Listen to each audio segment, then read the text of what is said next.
গত দুবারের লোকসভা ভোটের থেকেও বেশি ভোটের ব্যবধানে জয়লাভ করলেন ঘাটালের তৃণমূল প্রার্থী দেব। জেতার পর সাংবাদিকদের জানালেন ভালোবাসাই জিতিয়েছে তাকে। আগেই তিনি বলেছিলেন যে তিনি জিতবেন, হিরণকেও সেই কথা বলেছিলেন।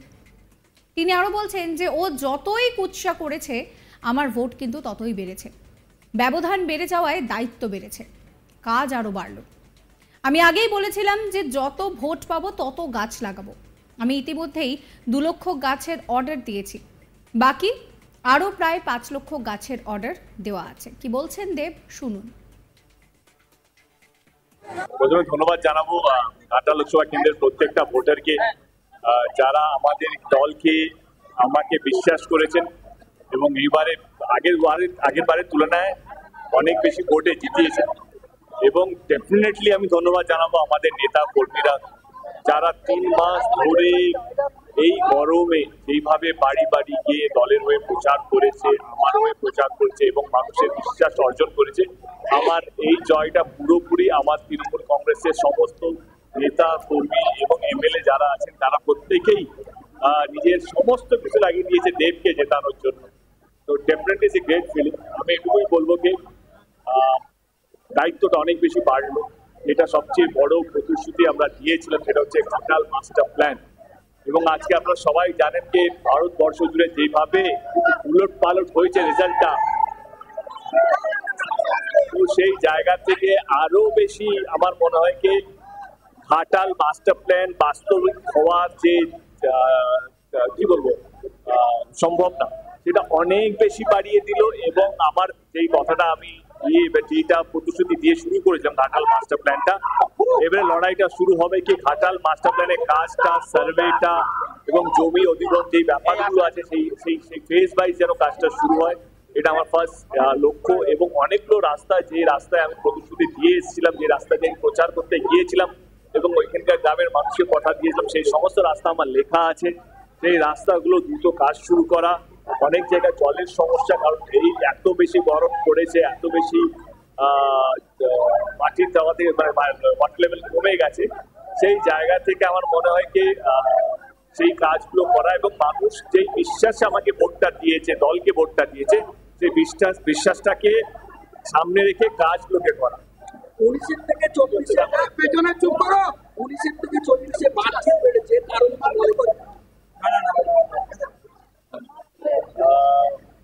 আমার মনে হয় দলের প্রতি বিশ্বাস দিদি এবং অভিষেক যেভাবে খেটেছে। এবং কোথাও যেন আমি ধন্যবাদ জানাবো আমাদের বিরোধী দলে যিনি প্রার্থী, তিনি যেভাবে নিজের প্রচার করেছেন, সেইটার জন্য আমি বলেওছিলাম যে এইবারে হয়তো ভোট বিজেপি যারা ভোটার, যারা লয়াল ভোটার, তারাও হয়তো দেবকে ভোটটা দেবে। কারণ হিরণবাবু যেভাবে আচরণ, যেভাবে ব্যবহার, যেভাবে উৎসাহ, যেভাবে যেই নোংরা রাজনীতি যেভাবে করেছেন উনি, সেটা আমার মনে হয় সেটা ঘাটাল লোকসভা কেন্দ্রের মানুষ সেটা ভালোভাবে নেয়নি। সেই জন্য ভোটের মাঝে এবারে বেড়েছে। তাহলে এবারেও দেব আজকে একটা অভিযোগ করেছে যে কেশপুরে ভোট লুট হয়েছে, কি বলবেন? দেখো, আমার কথা হচ্ছে কি এবারে ওনার দল সুরতে একটা ক্যান্ডিডেটকে জেতানোর জন্য কোনো ক্যান্ডিডেটের নমিনেশন ফাইল করতে দেয় না, কোনো নির্বাচন ছাড়া ওনাদের ক্যান্ডিডেট জিতেছে, তাও আর লোকসভার মতো নির্বাচন। সেইটার যে কত বড় দাদাগিরি, সেটা যে কত বড় গুন্ডামি ওনার দল করেছে, সেই জায়গার থেকে আমার মনে হয় ওনাকে আগে ওইটা ভাবা উচিত। রইল কথা কেশপুর শুধু এইবারের জন্য নয়, আমার মনে হয় কেশপুর যখন সিপিএম এর অমলও ছিল তখনও কেশপুর ওই একই দিকে ভোটটা হতো। যে তো আমার মনে হয় কেশপুর মানুষ ভালোবেসে নিজের মতো করে দলকে এবং আমাকে ভোটটা দিয়েছে। এবং কেশপুর আমার জন্মস্থান, কেশপুর আমার মাতৃভূমি, কেশপুর আমি আমার গ্রামের মাতৃভূমি, মানে গ্রামের ছেলে।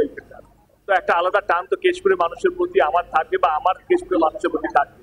তো সেই জায়গা থেকে আমার মনে হয় যে হিরণবাবু যে লাস্ট 3 মাস বা 2 বছর ধরে যে অভিযোগগুলো করছে, হেরে যাওয়ার পর অভিযোগগুলো করতে থাকবে। এবং আমি যে প্রতিশ্রুতি দিয়েছিলাম যতগুলো ভোট পাবো ততগুলো গাছ লাগাবো, ইতিমধ্যে আমরা 2 লক্ষ গাছ অর্ডার করে দিয়েছি। এই ফার্স্ট ফেজে এই বৃষ্টির সময় গাছ লাগানোর সময় সিজন চলে, তো আমরা ইতিমধ্যে অর্ডার করে দিয়েছি এবং সেই গাছগুলো লাগানো শুরু করতে হবে। তো আমার মাথায় আছে কি কথা আমি দিয়েছিলাম, আপনাদের সামনে দিয়েছিলাম এবং আপনারাও সাক্ষী থাকবেন সামনের 5 বছর আমি যে প্রতিশ্রুতিগুলো দিয়েছিলাম সেটা করতে পারছি কিনা। এদিকে ঘাটাল লোকসভা কেন্দ্রের বিজেপি প্রার্থী হিরণ চ্যাটার্জি হেরে যাচ্ছেন বুঝতে পেরে অনেকটা আগেই বেরিয়ে যান গণনা কেন্দ্র থেকে। তখনও সেখানে উপস্থিত হননি দেব। বেরিয়ে যাওয়ার সময় সাংবাদিকদের সামনে হিরণ বলেন যে তৃণমূলের যে প্রার্থী জয়ী হয়েছেন তাকে শুভেচ্ছা জানাই। আশা রাখি রেললাইন থেকে ঘাটাল মাস্টার প্ল্যান দুটোই তিনি করবেন। প্রয়োজন হলে আমি সঙ্গ দেব, তবে যে দুর্নীতির বিরুদ্ধে আমার লড়াই সেটা জারি থাকবে।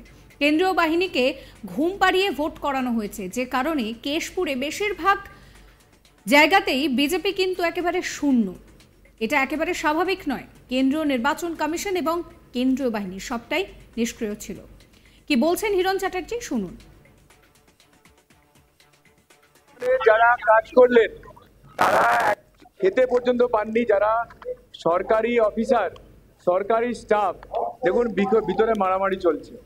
এটা আমাদের কোনো মারামারি নয়, ভিতরে দেখছেন চিৎকার মারামারি চলছে। এই মারামারিটা হলো সরকারি যারা স্টাফেরা সেই ভোর 4টে থেকে এখনো আছে, এতটাই মানে নির্মম মমতা এই স্টাফেদের বন্ধ খেতে দেয়, চিৎকার চেঁচামেচি করছে। আর এই নির্বাচনের ফলাফল আপনাদেরকে দেখিয়ে দিচ্ছি, দেখে নিন আপনি। এটা হলো নির্বাচনের ফলাফল, দেখতে পেয়েছেন? শূন্য। কেশপুরে বিজেপি শূন্য, দেখতে পাচ্ছেন?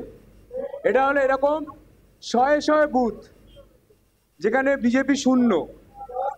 এটা গণতন্ত্রের ইতিহাসে সম্ভব যে 887টা ভোট তৃণমূল পাবে আর বিজেপি শূন্য পাবে? এটা কি গণতন্ত্রে সম্ভব? যেটা বলেছিলাম আপনাদেরকে যে কেশপুরে 200 খানার ওপরে ওরা বুথেতে রিগিং করেছিল, ছাপ্পা ভোট মেরেছিল কেন্দ্রীয় বাহিনীকে ঘুম পাড়িয়ে দিয়ে। আমি বরাবর বলেছি, আপনারা প্রথমে বলেছেন যে আপনি কেন্দ্রীয় বাহিনীর নামে অভিযোগ করছেন। এই নিয়ে আমার কালিক শাহজাহান আলীর একটি রিপোর্ট দেখাবো। জিতেই 2 লক্ষ গাছ চারা গাছের অর্ডার দিলেন ঘাটাল লোকসভা কেন্দ্রের নতুন নির্বাচিত প্রার্থী দেব তথা দীপক অধিকারী। তিনি ইতিপূর্বেই জানিয়ে দিয়েছিলেন যে ঘাটাল লোকসভা কেন্দ্রে এবার যদি জয়ী হই, যত ভোট পাবো তত চারা গাছ লাগাবো এই ঘাটাল লোকসভা জুড়ে। আর সেই মতো জয়ের পরেই প্রথমেই তিনি জানিয়ে দিলেন 2 লক্ষ চারা গাছের অর্ডার দিয়ে দিয়েছি, আরও 4,87,000 মতো চারা গাছ আসছে শীঘ্রই ঘাটাল লোকসভা জুড়ে লাগানো হবে। এবং সেই সঙ্গে তিনি জানালেন ভালোবাসার জয় হলো, অর্থাৎ যত কুৎসা করেছিল হিরণ ঠিক তার তত ভোট আমি পেয়েছি। তাকে আগেই এই বিষয়ে সতর্ক করেছিলাম। উল্লেখ করা যায় ঘাটাল লোকসভা কেন্দ্রে এই নিয়ে তৃতীয়বার জয়ী হলেন তৃণমূলের তারকা প্রার্থী দেব তথা দীপক অধিকারী। গত 2বার যে ব্যবধান ছিল, এবার সেই ব্যবধানকেও টপকে নিজের রেকর্ড নিজেই ভাঙলেন তিনি। তবে হিরণ কিন্তু এখনো পর্যন্ত এই ভোট প্রক্রিয়া নিয়ে ক্ষোভ উগরাতে কম করেননি। এদিন ভোট গণনার শেষ পর্বে তিনি হেরে গিয়েছেন বুঝতে পেরেই অনেকটা শেষ হওয়ার আগেই বেরিয়ে যান।